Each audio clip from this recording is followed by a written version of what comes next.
Olá, queridos, amados do Senhor Jesus Cristo, queridos e amados irmãos de Nova Aliança, do Grupo Mensagem do Pastor, do Púlpito, queridos e amados que me acompanham pelo canal do YouTube, muito bom dia, começando a semana, segunda-feira, grandes perspectivas, quero desejar a graça, a paz, o amor, a perenidade, a serenidade, as vitórias de Cristo Jesus na tua vida. Amém, queridos? Amados, um dia desses, né? Eu estava indo para a casa do meu filho e no meio do caminho eu passei por uma praça, né? Com um monumento. Era uma pedra grande, uma pedra mesmo, grande, pintada de branco e nela escrito Pedra Branca. É um bairro, né? E depois o tempo passou e eu esqueci disso. E hoje eu comecei a minha devocional e lembrei desse fato, né? Sabe aqueles desenhos animados em que o personagem faz cara de espanto e em volta da sua cabeça parece um monte de sinal de interrogação? Pois por que isso me veio à mente justo nesse momento? Aí, claro, né, imediatamente me voltei para a oração e veio ao meu coração Apocalipse 2, né, em que o apóstolo João, escrevendo o que Jesus lhe dizia, né, nos revela que quem tem ouvidos, ouça o que o Espírito diz à igreja. Né? E ele diz lá, ao que vencer, darei de comer do maná escondido. Dar-lhe-ei uma pedra branca e uma pedra, nessa pedra um novo nome, o qual ninguém conhece, senão aquele que o recebe. Olha, Deus transformou, eu creio, né, a prisão de João em santuário. Aquele deserto onde ele estava é um lugar de encontro divino, né? E esse trecho ele foi uma carta escrita para a igreja de Pérgamo, que além da pedra branca, né, diz da promessa do maná escondido, de um novo nome, né? E hoje eu quero, justamente em cima desse tema, trazer um entendimento do que esses três elementos significam e como eles se aplicam à nossa vida, né? A primeira coisa que eu destaco é a oferta, né? Para quem decide escutar. E ele diz lá, quem tem ouvidos, ouça. Então nós sabemos que Deus não impõe nada a ninguém, né? Ele não força sua vontade soberana sobre nós, apesar de ser soberano, né? Ele não nos obriga a obedecê-lo. Por quê? Porque Deus nos deu aquilo que nós chamamos de livre-arbítrio, direito de escolha. Mas também sabemos que ele nos deu antes todo o recurso para decidirmos, inclusive os ouvidos para ouvir, né? Então, desde o princípio, Deus deu ao homem liberdade de escolher. Nós sabemos disso. Lá no Jardim do Éden, havia duas árvores, a árvore da vida e a árvore do conhecimento do bem e do mal. E Deus deu uma ordem clara, mas também deu liberdade de escolha, né? Adão e Eva escolheram desobedecer, né? Em Josué 24, quando a gente lê o livro de Josué, nós vamos entender esse princípio quando ele diz assim, olha, escolham hoje a quem servais, porque eu e a minha casa serviremos ao Senhor, né? Então todos nós temos a liberdade de escolher. Você pode optar por ouvir a voz do Senhor, a voz de Deus, ou pode optar por ignorá-la, né? É um ato voluntário, porque nós sabemos, né? Nós temos esse direito, esse livre-arbítrio. E por que ele disse isso? Porque muitas pessoas, irmãos, têm ouvidos físicos, mas não ouvem espiritualmente, né? Essas pessoas escutam o som, mas não recebem a mensagem, né? Então nós podemos ver que a frase diz o que o Espírito diz às igrejas. Não é João falando, é o Espírito Santo falando através de João. Então esta não é uma palavra humana, é uma palavra divina. Não é opinião de homem, é revelação de Deus. Por isso ela tem autoridade, tem poder, tem vida, né? Mas vamos entender, como eu falei no início, os três elementos. Primeiro, diz lá, darei de comer o maná escondido. A promessa começa assim, ao que vencer, né? Então essa expressão é fundamental, né? Ela nos mostra que nós estamos em uma batalha espiritual para aqueles que estão lutando, e todos nós estamos lutando de alguma forma, né? Então, talvez você esteja pensando, lutando por quê? Lutando o quê, né? A resposta é muito simples, lutando pela família, para que o seu lar seja preservado, seus filhos sejam salvos, seu casamento seja restaurado, e vivendo nessa dimensão, né, que nós estamos vivendo hoje, uma dimensão agressiva, hostil, né, muita violência. Talvez você esteja lutando por bênção, pela provisão financeira, pelo emprego, pela casa própria, talvez até lutando por cura, né, pela saúde do corpo, pela restauração emocional, pela libertação de vícios, ou talvez até lutando simplesmente pela fé, para não desistir, para não desanimar, para continuar firme, né? Então, olha, a vida cristã não é um passeio tranquilo, né? É uma luta constante. Ontem, no culto dos diáconos, a ministrante da palavra disse que quem espera não ter problema vindo para Cristo está enganado, né? A Bíblia diz, no mundo tereis aflição, mas a boa notícia é que você não está lutando para conseguir a vitória, você está lutando já tendo a vitória garantida em Cristo. Paulo, ele diz em 1 Coríntios 15 que Jesus, ele dá graça, ou melhor, que ele dá graças a Deus, né, que nos dá a vitória por nosso Senhor Jesus Cristo. Então a promessa lá de Apocalipse diz, darei de comer do maná. O que é o maná? O maná era alimento que Deus providenciou no deserto para o povo de Israel, né? Quando eles saíram do Egito, eles estavam caminhando pelo deserto árido, sem água, sem comida, sem provisão, e Deus enviou o maná do céu. O maná sustentou Israel por 40 anos no deserto, irmão. Então, todos os dias, exceto no sábado, Deus enviava o maná. Era a provisão, era o alimento divino, o cuidado sobrenatural, o alimento celestial, o maná escondido, né? Por que diz o maná escondido? O que isso significa, né?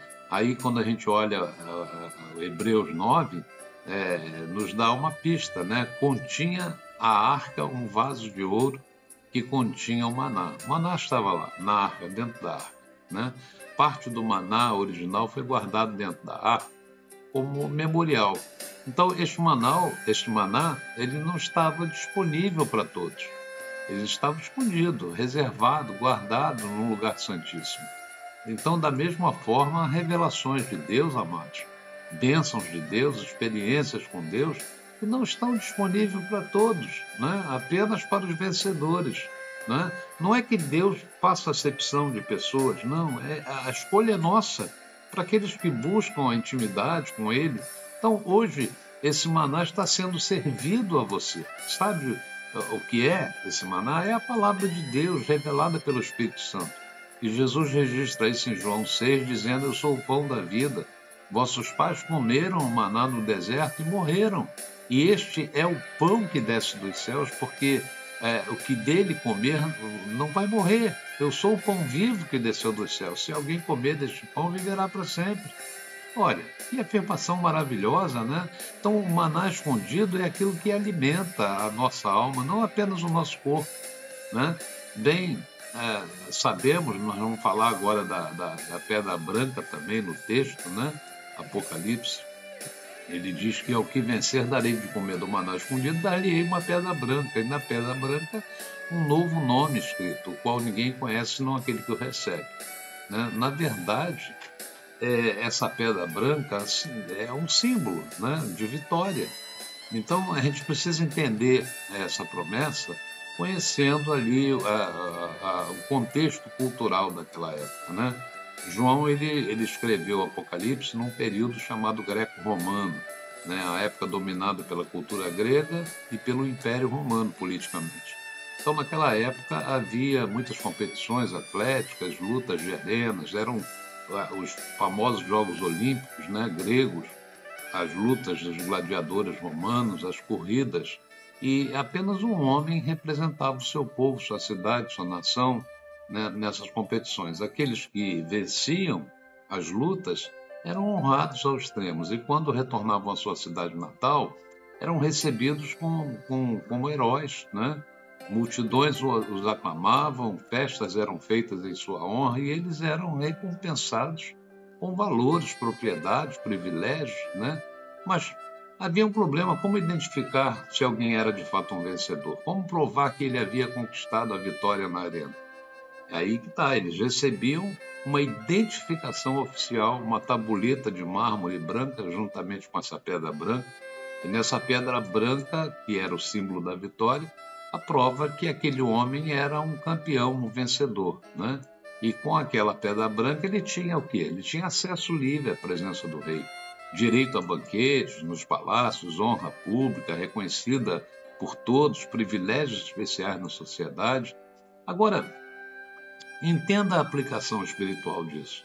Nós estamos também numa grande luta, numa grande batalha. Nós estamos numa arena espiritual, mas não estamos competindo uns com os outros, não é isso. Não é crente contra crente ou crente contra profano, não. Nós estamos lutando contra as trevas, contra o diabo e o inferno, né? Paulo escreveu em Efésios 6 que nós não temos que lutar contra o sangue nem contra a carne, mas contra principados, contra potestades, contra príncipe das trevas desse século, né, contra as hostes espirituais do mal nos lugares celestiais. Né? Nós lutamos contra o pecado, né, que tenta dominar a nossa vida, contra o sistema do mundo que tenta nos conformar contra as coisas espirituais, né, contra as circunstâncias que tentam nos desanimar. Mas há uma boa notícia aqui. Né? Nós somos vencedores através do sangue de Jesus. Nós recebemos a pedra branca. Né? Romanos 8 declara, mas em todas estas coisas, nós somos mais do que vencedores por aquele que nos amou. E isso é continuado, porque Paulo diz em 2 Coríntios 2, graças a Deus que sempre nos faz triunfar em Cristo. Sempre. Não é às vezes, não é ocasionalmente, mas sempre nós somos vitoriosos em Cristo. Amém, queridos?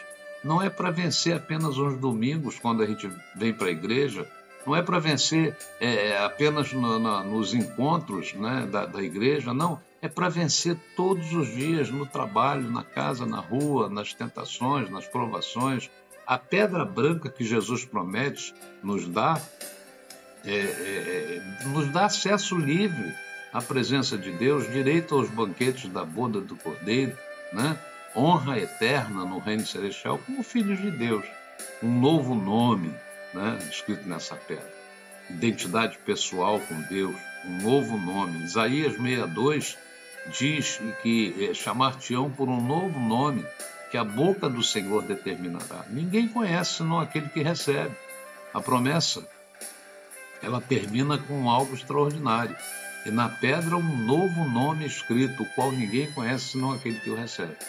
Então, por que ninguém conhece esse nome? Porque as experiências que você tem, meu amado, minha amada, né, com Deus, são pessoais, são individuais, são únicas, né? Seu relacionamento com Deus é igual, o seu relacionamento com Deus não é igual ao de ninguém. Sua jornada espiritual é particular, suas vitórias, né, são suas lutas são suas e suas experiências são suas. Um novo nome é pessoal e representa a sua identidade verdadeira em Cristo, seu propósito único no reino de Deus, sua relação íntima com Deus. Amém, queridos? Então, assim como Deus mudou nomes na Bíblia, quando a gente pega para estudar a Bíblia, nós vamos ver ali Abrão passou a se chamar Abraão, Sarai passou a se chamar Sara, Jacó passou a se chamar Israel. No Novo Testamento, Simão se tornou Pedro e Saulo se tornou Paulo.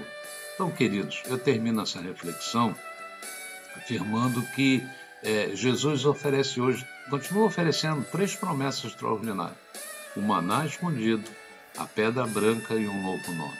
Mas lembre-se, essas promessas são aos que vencerem. Não para os desistentes, não para os acomodados, não para os que abandonam a luta, não para os incrédulos. Amém, queridos? A Apocalipse 21 diz: quem vencer herdará todas estas coisas. Eu serei o seu Deus e ele será o meu filho. Oh, glória! Que Deus te abençoe, que Deus te renove, que você seja detentor, né, dessa pedra branca, desse novo nome e que você consiga chegar ao topo da vitória, né? Cada dia, cada momento, a cada luta, confiando e crendo no Senhor Jesus. Amém?